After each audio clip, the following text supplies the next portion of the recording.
Alright, hi everyone, welcome back to SteamFlow. Today we're taking yet another look at Dune Awakening. Today, September 10th, 2025, they've released a DLC for the game which is titled Lost Harvest, or also Chapter 2. And there's a bunch of new content, there's a bunch of new story stuff, building, new vehicles, new skins and whatnot.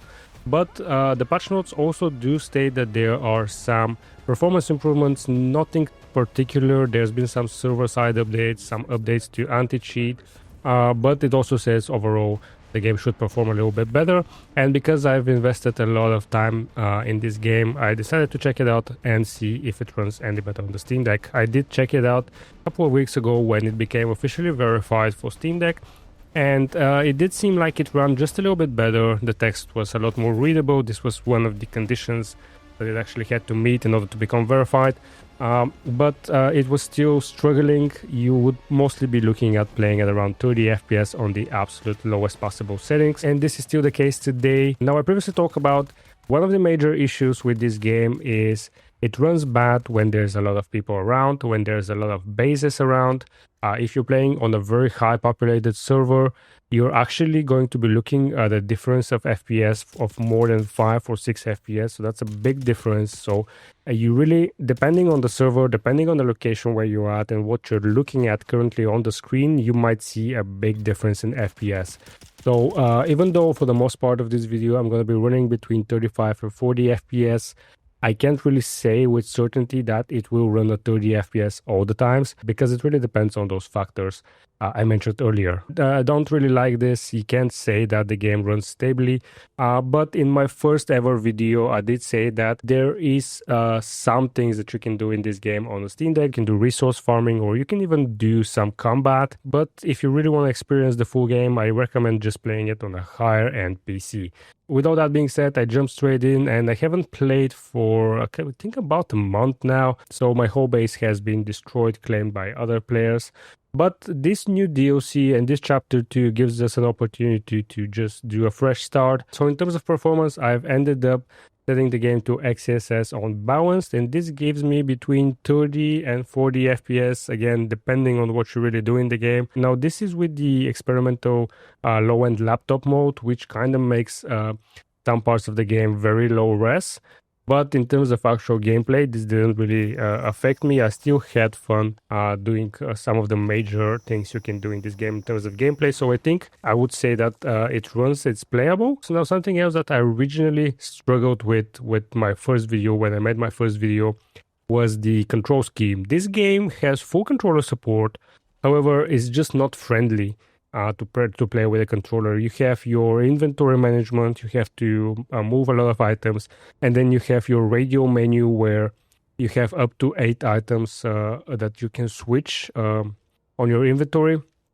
And it's really hard to do on a controller. Sometimes you need to switch fast between your main weapon and your sword, or you need to switch between your mining tool or the tool that brings out your vehicles. Especially in PvP, you're going to be at a big disadvantage when you play with a controller. However, there was a comment on my original video that suggested that we can use the back paddles for all of that.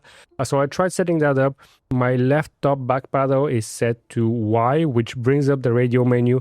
And then the 3 others I've set to act like the left analog stick, either move to the right, bottom, or left position. This was pretty good. However, then I decided to actually do a radio menu with the left trackpad. I'm not sure if you guys have tried this before, but you can do a lot of customization when it comes to the Steam Deck controls.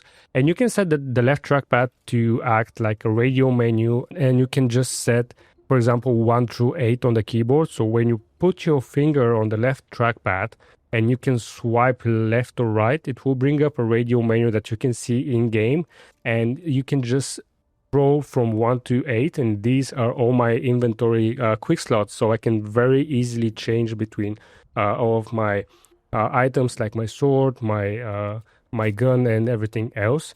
So this has totally changed the way I play the game and has made it much easier to play with a controller. And I say controller, but I really mean the Steam Deck, because no other controller can actually do that. Hopefully Valve may come up with a Steam controller too that also has trackpads. That will be amazing. But yeah, with this change, you can totally play the game on the Steam Deck and enjoy it a lot more than previously. Now, in my last video, I tried Lossless Scaling.